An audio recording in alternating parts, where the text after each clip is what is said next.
All right, guys, here we are. This is the beginning trail near the home that we're building.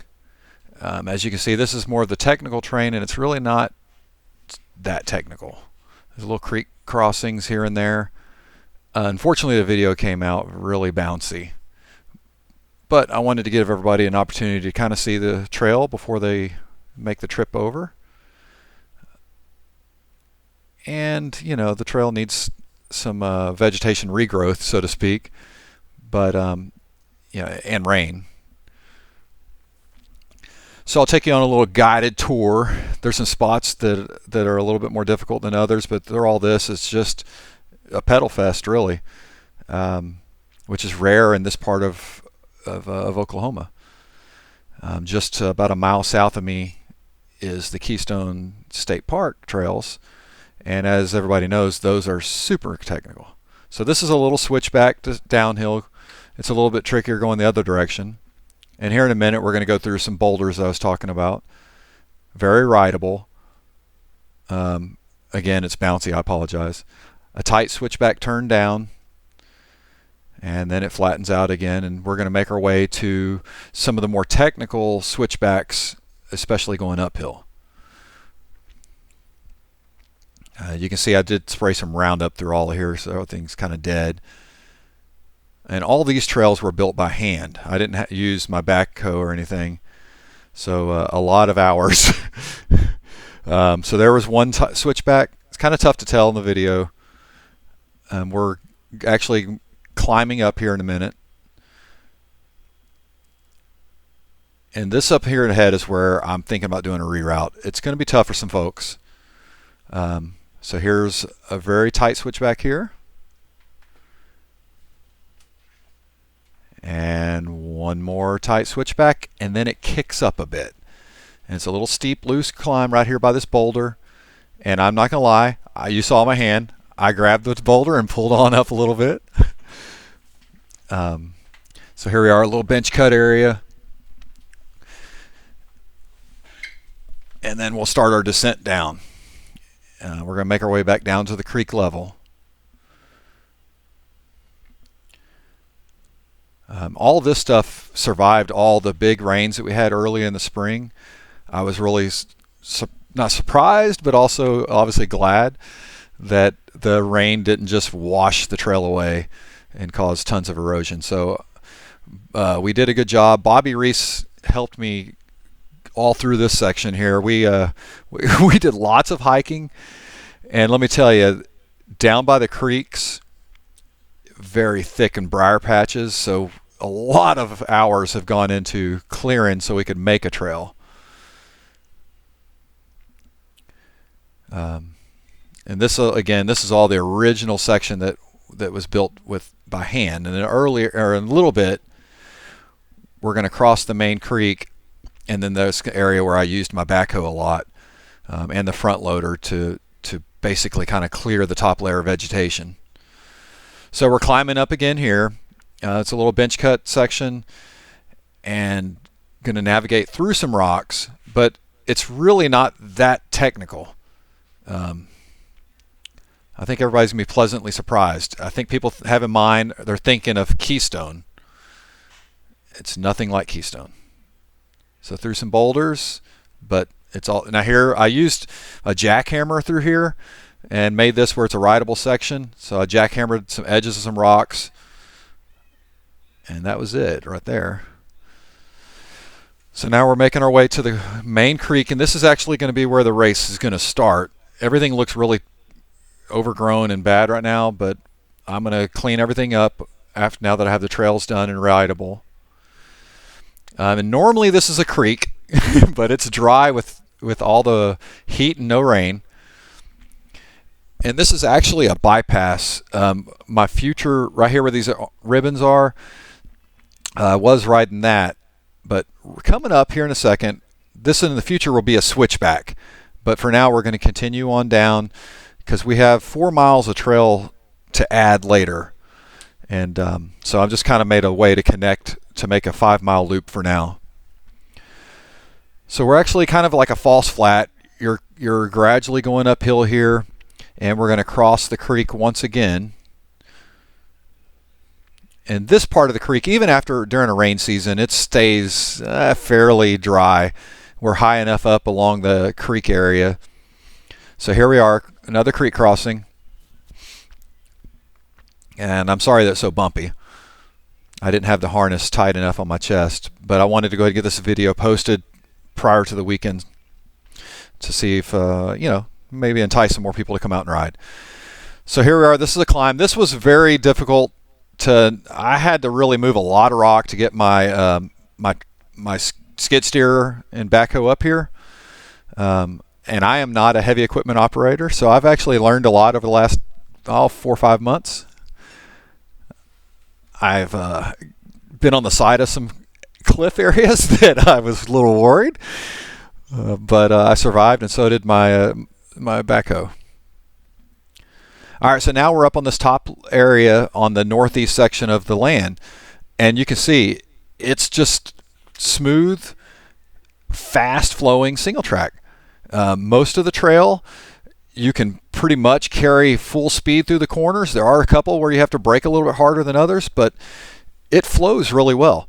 It just needs some rain and needs some people to ride it.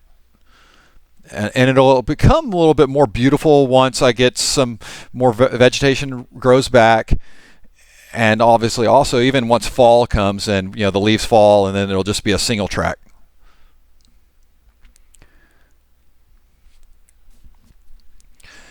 It's a lot over here is gradual false flat climbing, and then you'll descend. So it's really some good terrain for like a beginner, or honestly, one of the things I'm excited about is I wanted to build a trail that I can ride every day that I want, that I don't get just beat up by rocks.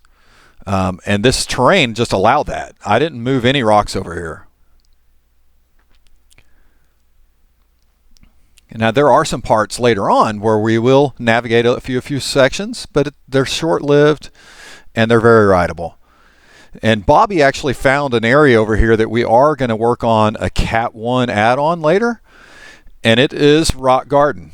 I mean, some big boulders to try to navigate over and through, but we took that out because we wanted this to be beginner friendly and just fast flowing and fun.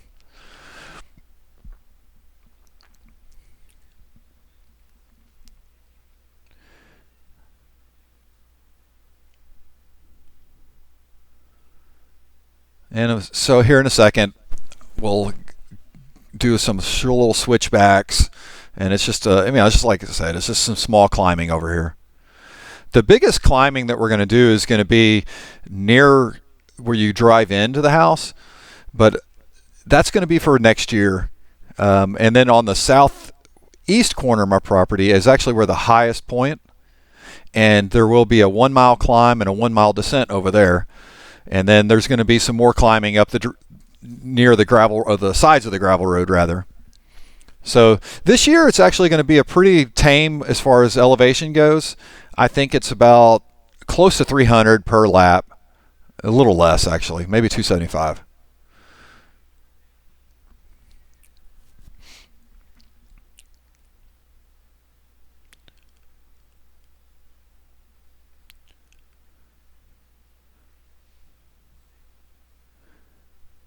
The greatest thing about riding here is you don't have to worry about hikers. I saw a post last week about some hikers complaining about the cyclists, or mountain bikers rather, at the new trails at Turkey, and that all the trails have just been built for mountain bikers. And it just made me smile. I know I'm pretty lucky to have built this, and obviously I want to share it with everybody. By promoting a race, and we'll obviously have pre-rides like I posted on the Tour de Dirt page earlier, where I encourage people to come out and ride on weekends, and so it's just something that if on occasion I'll have guys probably come and ride. Actually, Kevin DeLuna had messaged on Tour de Dirt that he couldn't make it for Sunday, and I private messaged him, and I was like, hey man, I'll be out there doing trail work. So come on out and ride. But so more or less, if someone's wanting to come ride on a day that I'm not doing an official ride, if I'm going to be there, I'm not going to have a problem with someone messaging me and possibly coming out and ride. So feel free to send me a private message.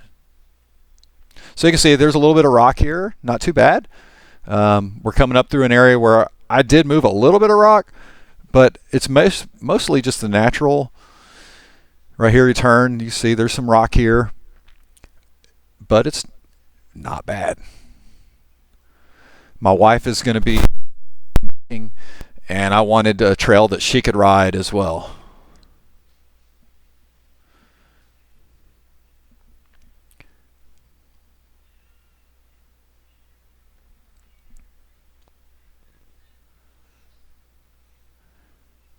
This has been about 9 months of work, actually, from just flagging the trail. You'll still see some flags that we left out that just they survived my backhoe and everything. But what we did first is we hiked and flagged. Then we would say, I'm not happy with that. Pull some flags, reroute. It was a long process. It's pretty shaky there. Went over some little rocks. I wish I had tightened that harness up. I apologize.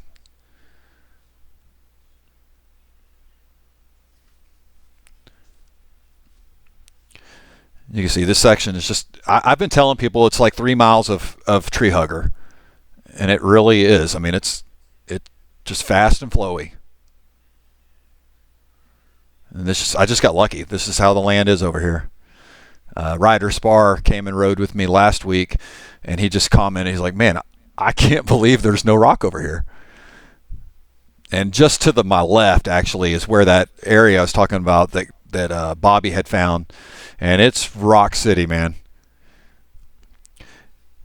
And I'm actually going to add one more climb that's going to take you to where I'm going to put a parking lot for the race. But and it's going to have some boulders that you have to navigate through, but it should be very rideable.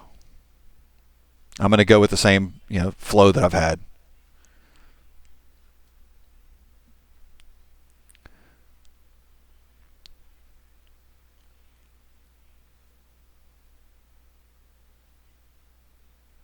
I should have angled that camera up a little bit more too as well. I'm an amateur when it comes to this GoPro stuff.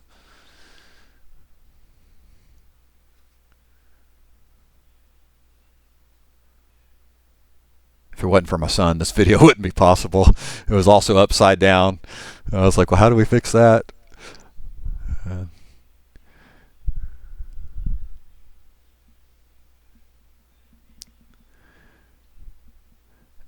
I don't know if you've noticed while we've been riding here, but every now and then you'll pass up some tools. There will be a random axe, random weed eater. There was a tiller back there. I basically will work, and I'm like, I'm done for the day, and I just leave my tools where they are, and I'm like, I'll pick up here again later.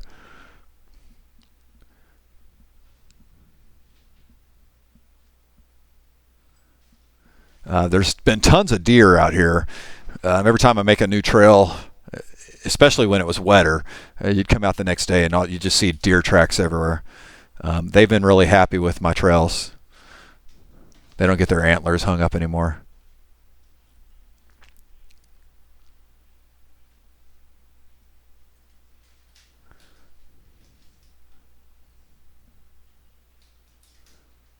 This is actually a fun little flowing section. The other direction is a little bit more enjoyable because it's downhill, but it's pretty fun. All right, we're getting ready to make a swooping turn here and make our way back towards that main creek that we crossed. I said normally has water in it. And then there are parts, I should say, and I'll mention it here in a minute. You'll come up to what's going to be a double track. Around this northeast section, I'm going to make a double track trail for the kids for their four-wheeler. So there will be portions of the race course where we'll jump on what's going to be a double track, and you'll be on it for a bit, and then you'll turn back into the single track. So there will be parts that will always be wide. This obviously will grow back eventually, and it'll just be a nice, pretty single track.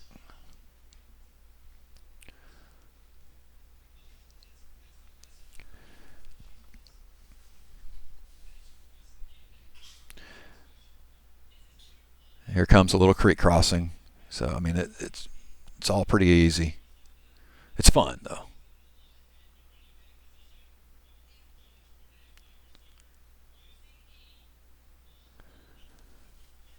So we did a trail work day, and it was early in there was a weed eater in the spring, and there were probably 15 folks that came out and helped.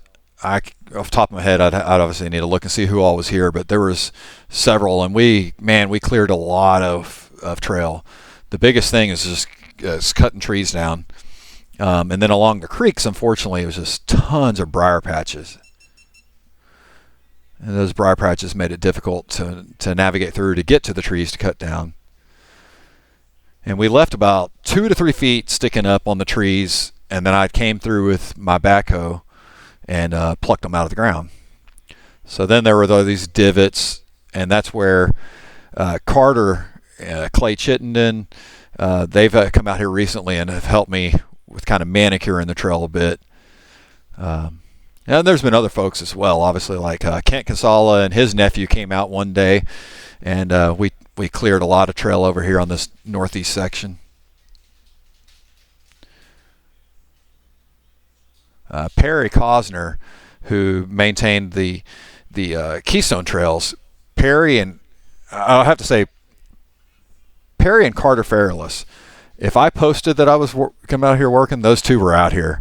In fact, Perry messaged me privately like, "Hey man, you haven't called me lately to come help do some trail work." And I was like, "Well, I've been just working in the backhoe. I don't think you want to come watch me." And he's like, "Well, let me know. I'll come out and help." So it's been pretty awesome. All right, so now we're actually on what will be a double track. This, like I said, it's before my kids to ride four-wheelers around. There's going to be a few creek crossings. There's one right there with a bunch of rock where I had to put rock down because I got my backhoe stuck. So again, we're still on double track.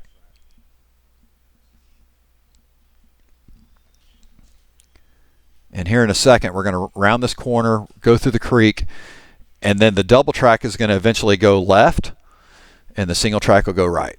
So here we are now where we're back on what will just be single track.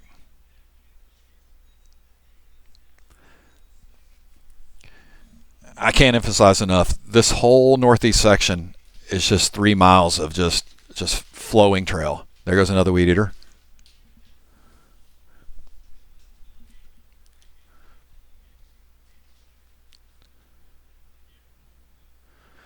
This section here is where Kent and his nephew had come, and man, it was thick. It was really thick. Back there where that double track was, actually Daryl helped me clear all that. It was pretty funny actually. So Daryl told me he's going to meet me out here, or he's going to show up. I told him I'd get started about 8:30, 9 o'clock. Well, I waited about an hour, had a mimosa or two, and then headed out here to do some trail work. And I thought, well, he's not going to make it. And I'm running a weed eater, and all of a sudden I sense that someone is looking at me or something. And I turn around, and Daryl is just standing there, face almost face to face. He was far enough away where I couldn't hit him with a weed eater, actually. But man, it scared the heck out of me. But we cleared all that back there, where that double track was. It was brutal. It was super thick with trees along the creeks. You can imagine, and it just gets all the water.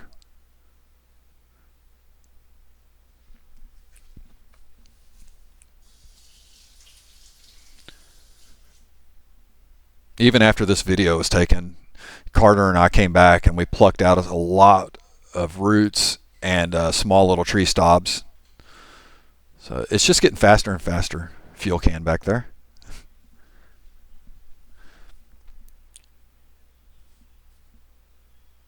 When I first started riding the loop, it was taking about 37 minutes, 38 minutes. I was also a little out of shape. I hadn't ridden since the Turkey race in October, because after the Turkey race I literally just shifted gears to trail building. But and then I dropped it to about 34, 32 minutes, and today I turned to 37, like 45 minute. That is obviously partially credit for me getting a little bit more in shape, but the trail's getting faster. It's getting packed in. Here's a big washout that we cross. Excuse me. It's pretty crazy the diversity on this land. So on the southwest corner, there's actually a lot of spots where there's some cactus over there, and that the little rockier over there than what this section is, but obviously also a little steeper hills. But again, my favorite part is going to end up being the southeast corner of the property. That's where it's a mile climb and a mile descent planned. It's not ready yet. So we're going to just go with the 5-mile loop, do more laps than we will once it's a full 9 miles. But I think it's going to be fun.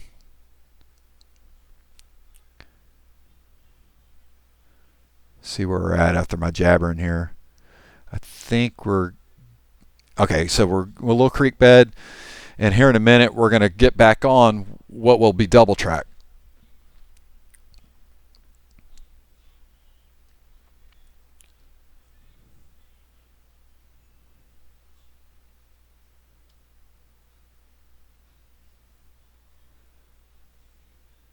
So here it comes. The turn here's in a minute. We're going to make a left-hand turn. And then it's actually going this direction. It makes a fun little descent. But this will be double track. So it'll be wide open, which will be good for passing. But it makes for a fun, long little descent down to the creek. I think there's a total of like 100 feet of elevation change over here on this side, but you don't even feel like it. Sorry it's so bumpy again.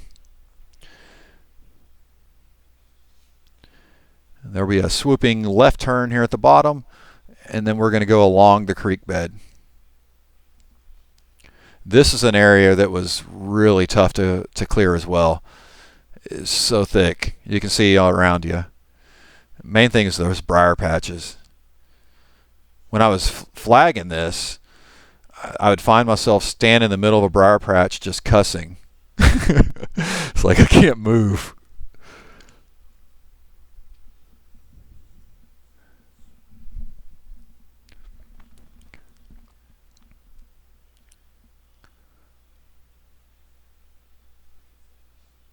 And right now, I mean, it's not very pretty. It's just, just cleared out all this stuff. And well, I've said it before, but once the vegetation grows back. All right, now we're going to cross the main creek again. And this is an area that, without the drought, it's going to always have water. So you're going to get wet there. I can't build a bridge there. I don't want to do a bridge and get it washed downstream. So it's just what it is. Now this is a switchback climb all the way to the top, and there's portions where it goes up and it goes back down, and it seems like all the down parts you carry momentum into the next climb. So it actually climbs very well. There's 2 or 3 spots where it's a little steeper, and you're like, okay, that was a climb, but most of it you just kind of flow through the grade up.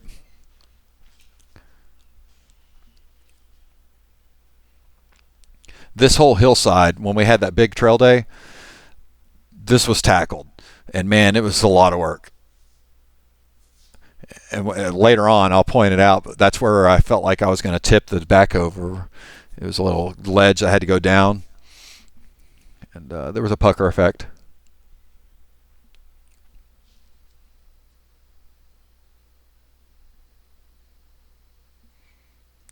The worst thing about riding these trails is every day I'm the first person to ride and I catch all the cobwebs. So, tough problem to have. We'll switch back. Not much of a elevation change there.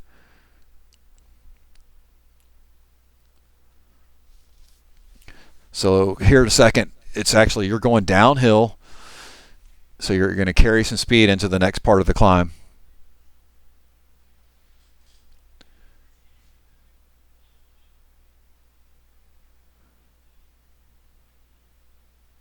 And there's washouts like right there. But like right here, we're actually climbing. but you carried so much speed from back there that you really kind of, you lose it around the corner there. But now we're going to go back down again.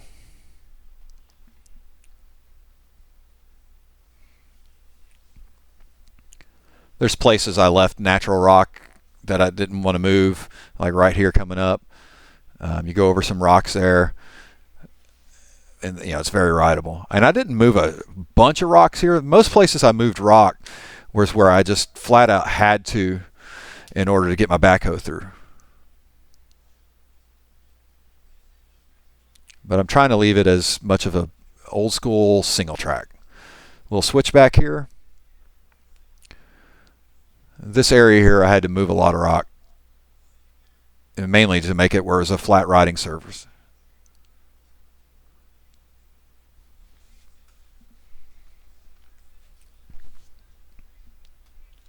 So again, you're going downhill, carry that momentum up to the climb. It's weird. About right here, if you look to the left, you'd be like, holy crap, man, we've gone up quite a bit. This is probably the toughest spot on this climb. It's loose and a tight little switchback right there. And then coming up is a little G out, which is a lot of fun right there.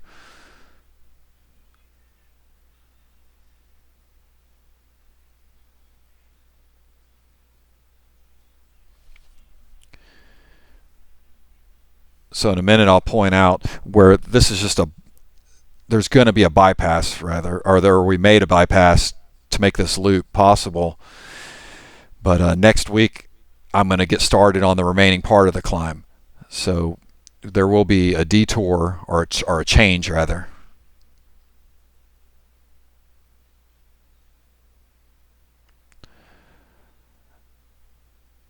So it gets a little bit steeper right here. And now you're up on this next level. So here in a minute we're going to go around a corner, and by the race rather, you'll take a right here and you'll keep going right.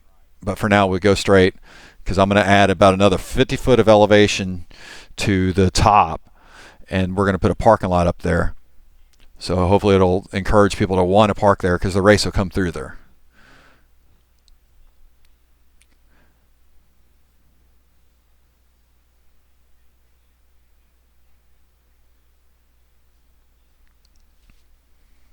I had to come through here a lot with the track hoe and the four-wheeler, so it got pretty wide. We're actually getting close back to the end, or to the beginning where we started. And I'll just warn you now, in my true fashion of promoting a race, I love uphill starts, and it will be a significant uphill start on this thing. The gravel road is going to go all the way down to my creek, and it's probably going to be about 175 feet of elevation change before you dart into the woods. But guys, that's a full lap of what we're going to do for this year. I appreciate it, and I hope y'all enjoy.